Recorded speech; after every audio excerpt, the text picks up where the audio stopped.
माय माऊली नमस्कार. विविध ग्रंथातील महान ग्रंथ श्रीमद्भगवद्गीता अध्याय 14 गुणत्रय विभाग योग श्लोकांचा अर्थ विवाचन करत आहे.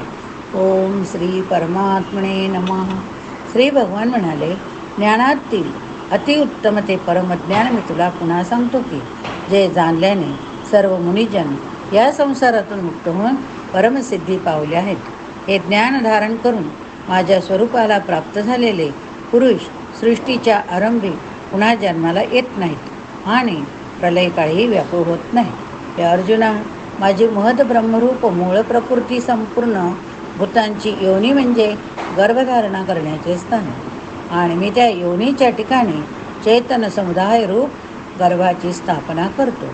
या जडचेतनाच्या संयोगाने सर्व भूतांची उत्पत्ती होते. हे अर्जुना, नाना प्रकारच्या सर्व जातीत जितके शरीरधारी प्राणी उत्पन्न होतात त्या सर्वांचा गर्भधारणा करणारी माता प्रकृती आहे. बीज स्थापन करणारा मी पिता.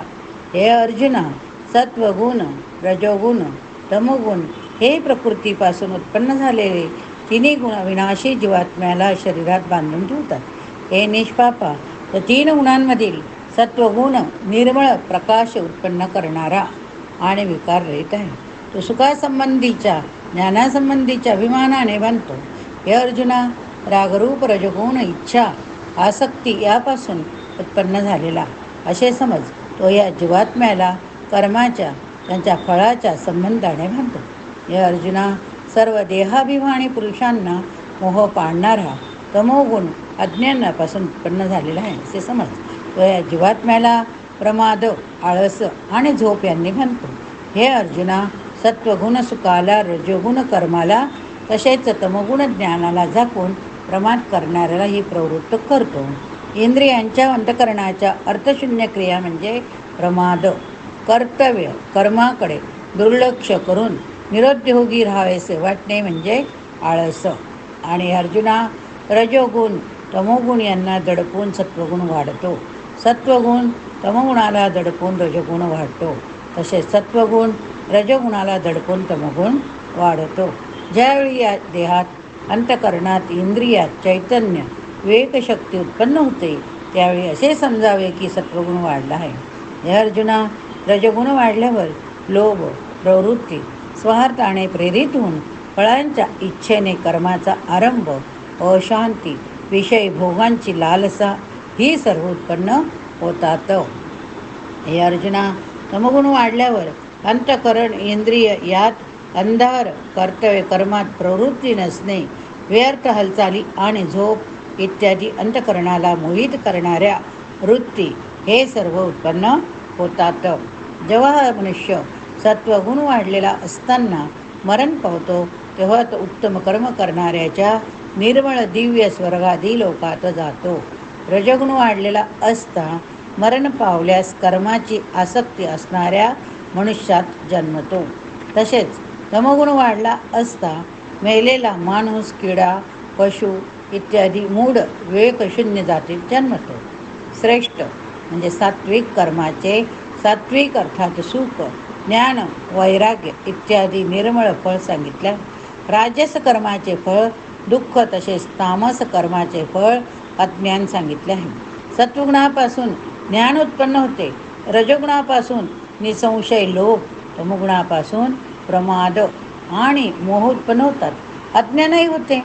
सत्वगुणात असलेले पुरुष स्वर्गादी उच्च लोकांना जातात.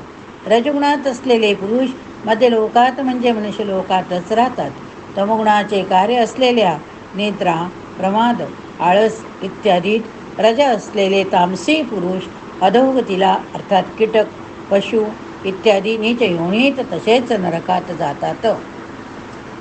ज्यावेळी द्रष्टा तिन्ही गुणांशिवाय दुसरा कोणीही करता नाही असे पाहतो, तिन्ही गुणांच्या अत्यंत पलीकडे असणाऱ्या सच्चिदानंद घन स्वरूप मला परमात्म्याला तत्वता जाणतो.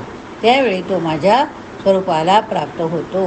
हा पुरुष शरीराच्या बुद्धी, अहंकार, मन, 5 ज्ञानेंद्रिय, 5 कर्मेंद्रिय, 5 भूते, 5 इंद्रियांचे विषय अशा 23 तत्वांचे पिंडरूप हे स्थूल शरीर प्रकृतीपासून उत्पन्न झालेल्या 3 गुणांचेच कार्य आहे. म्हणून या 3 गुणांना शरीराच्या उत्पत्तीचे कारण म्हटले आहे. कोणत्या उपायाने या 3 गुणांच्या पलीकडे जातो? श्री भगवान म्हणाले, उत्पत्तीला कारण असलेल्या 3 गुणांना उल्लंघन जन्म, मृत्यू, वार्धक्य सर्व प्रकारच्या दुःखांपासून मुक्त होऊन परमात्म्याला प्राप्त होतो. श्री भगवान म्हणाले, हे अर्जुना, जो पुरुष सत्वगुणांचे कार्यरूप प्रकाश, रजगुणांचे कार्यरूप प्रवृत्ती आणि तमगुणाचे कार्यरूप मोह ही प्राप्त झाली असता त्यांचा विषाद मानत नाही, प्राप्त झाली नाही तरी त्यांची इच्छा करीत नाही, जो साक्षी रूप राहून गुणांकडून विचलिता करू जाऊ शकत नाही, अंतकरण आणि इंद्रियादिकांमध्ये आळस नाहीसा होऊन जे एक प्रकारचे चैतन्य येते त्याचे नाव प्रकाश.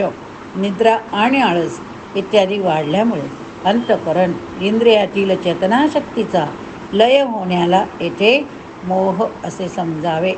जो पुरुष एका सच्चिदानंद घन परमात्म्याचे काही ऐक्य भावनाने नेहमी स्थित राहून या त्रिगुणात्मक मायेच्या संसारापासून पूर्णपणे पलीकडे गेला, अशा गुणातीत पुरुषाच्या अभिमानरहित अंतकरणात 3 गुणांचे कार्यरूप प्रकाश, प्रवृत्ती, मोहादी वृत्ती उत्पन्न झाल्या अथवा न झाल्या तरी कधीही इच्छा, द्वेषादी विकार उद्भवत नाहीत, हेच त्याचे गुणातीत झाल्याचे प्रधान लक्षण होय.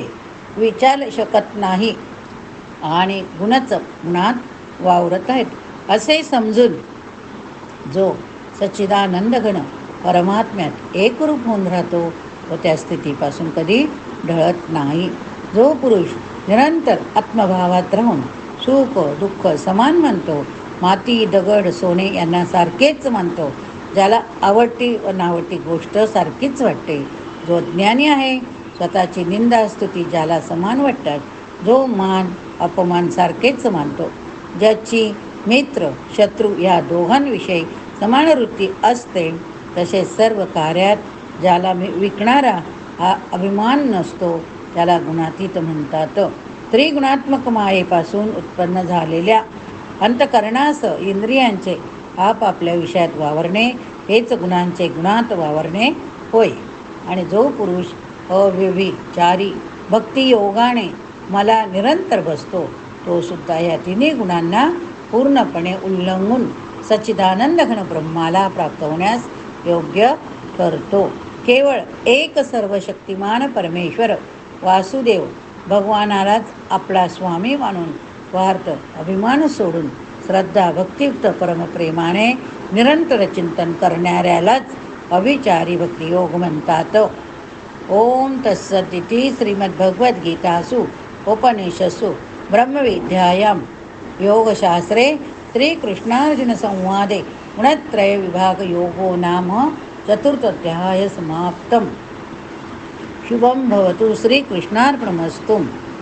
गीता सुगीता कर्तव्या किमन्ये शास्त्रविस्तरे या स्वयं पद्मनाभस्य मुख पद्माद विनिसृताः.